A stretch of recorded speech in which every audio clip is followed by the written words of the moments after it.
छठवीं क्लास में हम प्रारंभिक आकारों को समझना चैप्टर पढ़ रहे हैं, जिसमें आज हम 5.9 प्रश्नावली पढ़ेंगे। तो 5.9 प्रश्नावली प्रारंभिक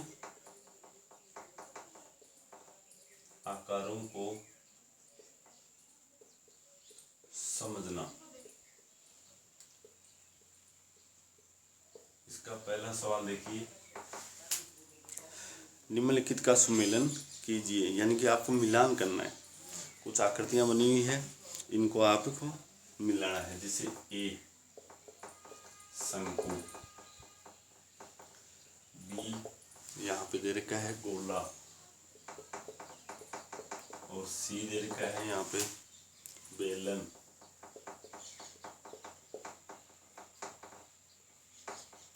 डी घनाभ, ई पिरामिड।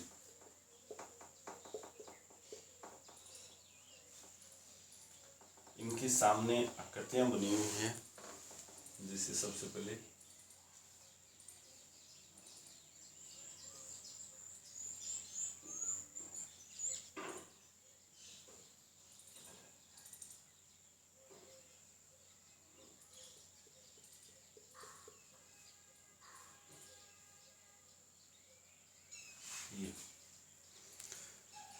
ये 1 नंबर आकृति है। उसके बाद में 2 नंबर आकृति में देखना, इस तरह से 3 नंबर आकृति में देखना,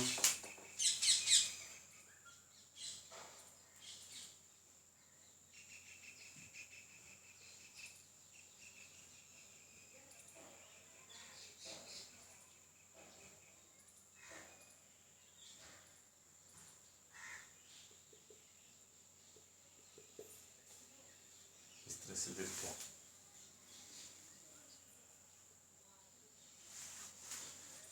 4 नंबर आकृति में देखना,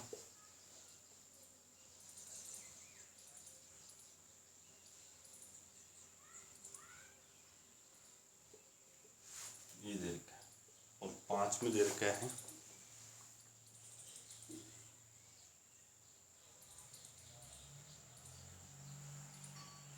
ये। तो सबसे पहले शंकु। शंकु हमारे सामने 2 नंबर की आकृति आएगी। तो यहाँ 1 के सामने ये हल हो रहा है सवाल, 1 के सामने आप लिखोगे 2 नंबर।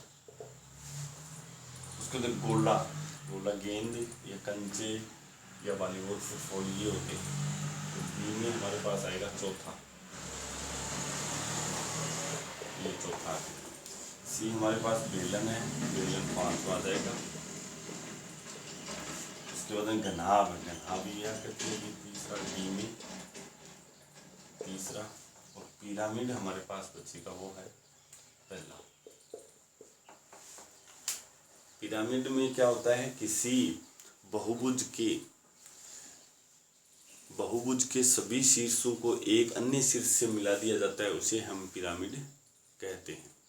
यानी कि नीचे की साइड उसका आधार एक बहुभुज होगा और ऊपर एक बिंदु से उसके शीर्ष को मिला दिया जाता है, उसे हम पिरामिड कहते हैं। जैसे यहाँ पे एक त्रिभुज बनाया गया था, पहले त्रिभुज के तीनों शीर्षों को यहाँ मिला दिया गया है।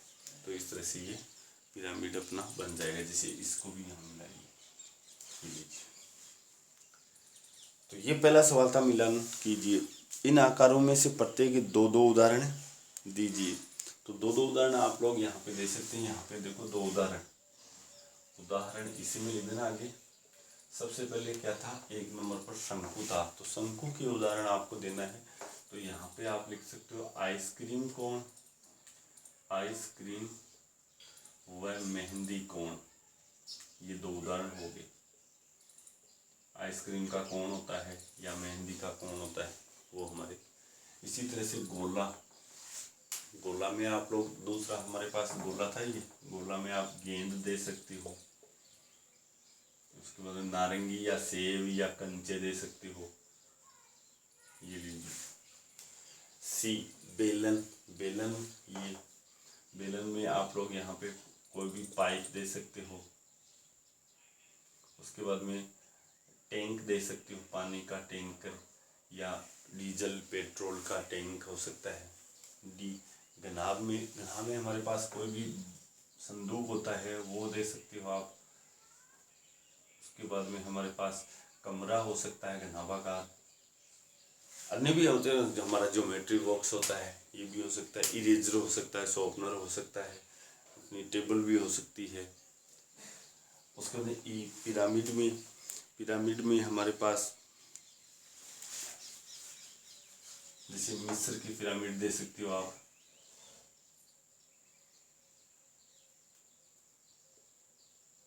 मिस्र के पिरामिड दे सकते हो आप। उसके बाद में यहाँ पे आप कोई पिरामिड पेपर वेट भी दे सकते हो, पेपर वेट। इस तरह से ये दो उदाहरण हो जाएंगे।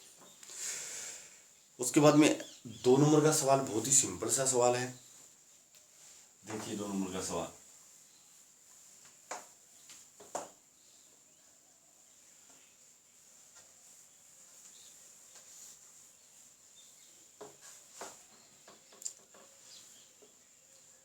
दूसरा है निम्न किस आकार के हैं। आपको कुछ आकृतियों के नाम पूछ रहा है, आपको इसका आकृति देना है। जैसे सबसे पहले आपका ज्योमेट्री बॉक्स होता है ना अपना, आपका ज्यामिति बॉक्स, ड्राइंग बॉक्स बोलते हैं ना आप, वो तो ये होगा घनाभ के आकार का। इसके आगे आप घनाभ लिख दो। दूसरा, एक ईंट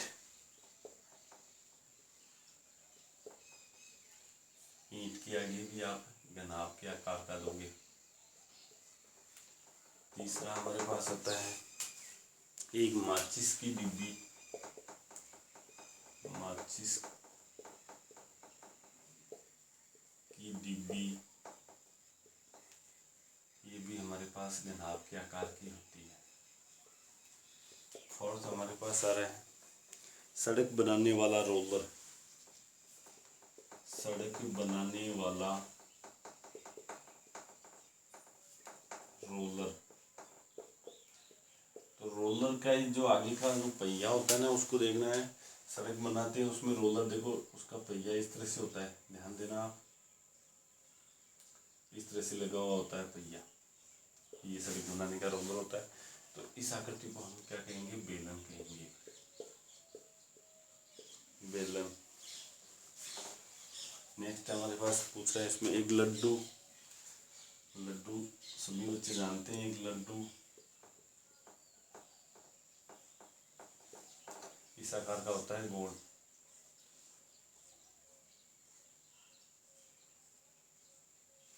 तो ये हो जाएगा गोला। ये 5 आकृतियों के बारे में पूछा गया है। और भी आपसे कई उदाहरण आपसे पूछे जा सकते हैं, तो आप इन आकृतियों का विशेष तौर से ध्यान रखें। इस तरह से हमारे प्रारंभिक आकारों की समझ में ये 5.9 अभ्यास हमारी कंप्लीट होती है। इसी के साथ 5वीं प्रश्नावली भी अपनी कंप्लीट हो जाती है। तो आप अच्छी तरह से 5.9 प्रश्नावली को फिर नोटबुक में 5.9 तक कंप्लीट होमवर्क अपनी फिर नोटबुक में कर लें। उसके बाद में हम अगला चैप्टर देखते हैं। अगला चैप्टर 6वां चैप्टर है हमारा, 6वीं प्रश्नावली पूर्णांक। प्रश्नावली 6 आएगी पूर्णांक। तो सबसे पहले आपको ये पता होना चाहिए पूर्णांक किसे कहते हैं, पूर्णांक में कौन कौन सी संख्या होती है। 0 इसके दाएं तरफ धनात्मक संख्या आती है, दाएं तरफ मतलब इधर की ओर धनात्मक संख्या आती है, 6, 7 अनंत। और इसके बाईं तरफ भी आप -1, -2, -3, -4 जैसे जैसे नीचे जाओगे ये ऋणात्मक होता जाएगा। आप लोग यदि यहाँ से बाईं ओर जा रहे हो तो वो हमेशा छोटे की ओर जा रहे हो, और दाईं तरफ जा रहे हो तो बड़े की ओर। जैसे इन दोनों में तुलना करते हैं तो -3 और -4, इनमें बाईं तरफ कौन है, -4। तो ये छोटा होगा, जो बाईं तरफ होगी संख्या वो छोटी होगी। तो -4 देखो -3 से छोटा है, इसी तरह -1 से छोटा है, ये -2 भी है, -3 भी और छोटा और छोटा, 0 से ये सब छोटे हैं, यहाँ 3 से ये सब इधर वाले छोटे हैं और उधर वाले बड़े रहेंगे, दाएं तरफ वाले बड़े होंगे। उसके बाद में आपको प्राकृत संख्याएं भी आपको बताया हुआ है। प्राकृत संख्याएं होती है जो 1 से प्रारंभ होती है, अनंत तक जाती है धनात्मक रूप में, वो प्राकृत संख्या हो जाएगी। तो सबसे छोटी प्राकृत संख्या हमारे पास 1 हो जाएगी। यदि ये सवाल आपसे पूछ लिया जाए कि सबसे छोटी प्राकृत संख्या कौन सी है, तो आपका उत्तर होगा 1। उसके बाद में पूर्ण संख्याएं, प्राकृत संख्याओं में 0 को और शामिल कर लेते हैं तो वो पूर्ण संख्याओं का समूह बन जाएगा। तो सबसे छोटी पूर्ण संख्या यहाँ पे 0 बन जाएगी। तो ये विशेष तौर से ध्यान रखें, पूर्णांक में होती है प्लस और माइनस, 0 से स्टार्ट, प्लस की ओर धनात्मक रूप से अनंत और माइनस की ओर भी अनंत, तो पूर्णांक होगा। प्राकृत संख्याओं में 1 से स्टार्ट होगा, 1 2 3 4 5 अनंत। उसके बाद पूर्ण संख्याओं में 0 और शामिल कर लिया जाता है, यदि प्राकृत संख्याओं में 0 को शामिल कर लिया जाता है तो। उसके बाद में इसमें एक संख्या रेखा होती है, संख्या रेखा, इस प्रणाली में हम पढ़ेंगे संख्या रेखा। संख्या रेखा ये एक रेखा खींचिए, इस पे कहीं भी 0 लगाइए, जैसे यहाँ लगा दिया। उसके बाद बराबर बराबर नाप के चाप काटेंगे आप, यहाँ से 0 से इधर धनात्मक बन जाएगा, 1 2 3 आगे और सी, तो इधर भी चाप वही काटोगे, प्रकार से चाप काट लेना है, इसे बराबर नाप के होने चाहिए। उसके बाद माइनस का 1 हो जाएगा, ये माइनस का 2 हो जाएगा, ये माइनस का 3 हो जाएगा। तो ये संख्या रेखा पर पूर्णांकों को दर्शाना होता है। उसके बाद में संख्या रेखा पर हम पूर्णांकों का जोड़ या व्यवकलन घटाना ये भी सीखेंगे। तो स्टार्ट करते हैं हम लोग प्रश्नावली 6.1 का पहला सवाल। 6.1 का पहला सवाल देखिए क्या है। निम्नलिखित के विपरीत ऑपोजिट लिखना है आपको, निम्नलिखित के विपरीत लिखना है, ऑपोजिट लिखना है। जैसे मैं दाईं ओर चला तो आपको लिखना है मैं बाईं ओर चला, विपरीत बोलना है। इसी तरह से जैसे पहला सवाल इसमें है, पहले का एक भार में वृद्धि, भार में वृद्धि, तो इसका विपरीत लिखना है आपको, यहाँ से हर लिख देना विपरीत, भार में कमी, भार में कमी। उसके बाद बी में देखिए, बी में है 30 किलोमीटर उत्तर दिशा, तो उत्तर दिशा का विपरीत होगा दक्षिण दिशा। यहाँ पे बी में दे रखा है 30 किलोमीटर उत्तर दिशा, तो आप इसके आगे लिख दोगे, इसी के आगे लिख दो 30 किलोमीटर उत्तर का विपरीत होता है दक्षिण, दक्षिण दिशा। इसी तरह से सी आएगा हमारे सामने, तो सी में है 326 ईसा पूर्व, ईसा पूर्व ये 326, ये ईसा पूर्व बोला जाता है। तो आप लिखोगे यहाँ पे 326 ईसा बाद कर दो। डी में लिखेंगे आप 700 रुपये की हानि हुई है, 700 रुपये की हानि, तो हानि का विपरीत होता है लाभ, तो यहाँ पे 700 रुपये का लाभ लिख दोगे। इसी तरह से ई में देखते हैं, समुद्र तल से 100 मीटर ऊपर है, समुद्र तल से 100 मीटर ऊपर है, तो ऊपर का विलोम लिख देना है, समुद्र तल से 100 मीटर ऊपर है, इसका विपरीत लिखोगे समुद्र तल से 100 मीटर नीचे। इस तरह से ये विपरीत लिखना है। मैं आपको ये भी बता देता हूँ, यदि प्लस में लिखा जाता है धनांक तो वो होता है ऊपर हो गया, लाभ हो गया, आगे हो गया, ये सारे प्लस में लिखे जाते हैं। इसका विपरीत होता है ना, जैसे ऊपर का नीचे हो गया तो माइनस में आएगा, ऋणात्मक पूर्णांकों को लिखना हो तो हानि हो गया, का पीछे हो गया, ये इस तरह से। तो ये पूर्णांकों को लिखा जाएगा। दूसरा सवाल हमारे पास है, जैसे दूसरा सवाल बहुत ही सिंपल सा है, पढ़ते हैं। निम्नलिखित में प्रयुक्त हुई संख्याओं को उचित चिन्ह लगाकर पूर्णांकों के लिए आ गया है कि आपको पूर्णांकों के चिन्ह लगाकर लिखना है, प्लस में आएगा या माइनस में। तो पहला है, एक हवाई जहाज भूमि से 2000 मीटर की ऊंचाई पर उड़ रहा है, ऊंचा उड़ रहा है तो प्लस आएगा। तो इसमें दूसरे का जैसे ए लिखोगे, उसमें लिखोगे आप, एक हवाई जहाज भूमि से 2000 मीटर की ऊंचाई पर उड़ रहा है तो प्लस के 2000 लिख दोगे, ये पूर्णांक होगा आपका। जैसे दूसरा है बी, एक पनडुब्बी समुद्र तल से 800 मीटर की गहराई का मतलब नीचे होता है, गहराई का मतलब नीचे होता है, तो ये नीचे जा रहा है तो माइनस में लिखोगे। तो बी में पनडुब्बी यानी पानी में चलने वाली नाव होती है जो पानी के अंदर चलती है, पनडुब्बी बोलते हैं उसको। तो वो 800 मीटर की गहराई पर है तो माइनस 800 हो जाएगा, पूर्णांक ये रहेगा। इसके बाद सी में देखिए क्या है, खाते में 200 रुपये जमा करवाना है या निकालना है। जमा करवाना हो तो प्लस में, निकाल रहे हो तो माइनस में, तो प्लस के 200 रुपये हो जाएंगे। यहाँ पे साथ में यहाँ किलोमीटर लिख देना और ये मीटर हो जाएगा। उसके बाद में डी में लिखेंगे हम, खाते में से 700 रुपये निकालना है तो माइनस 700 रुपये हो जाएंगे। इस तरह से आपको ये पूर्णांकों को लिखना है। इसके बाद सवाल नंबर 3 है, निम्नलिखित संख्याओं को संख्या रेखा पर निरूपित कीजिए। यहाँ पे मैं आपको समझा देता हूँ एक सवाल और तीसरा स्वयं कर लेंगे।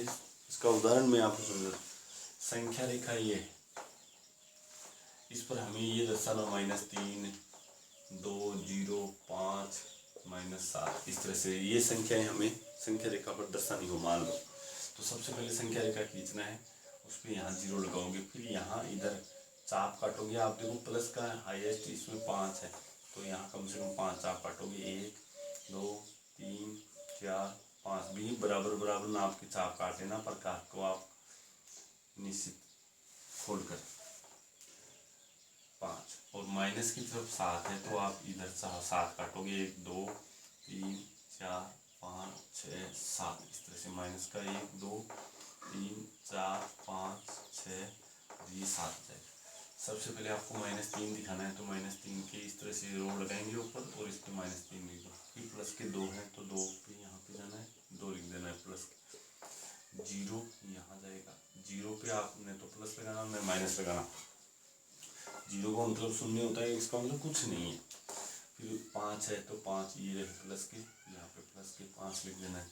और माइनस के 7 है तो माइनस का 7 ये रहा हमारे पास। इस तरह से एक ही संख्या रेखा पर ये दिखा दोगे आप।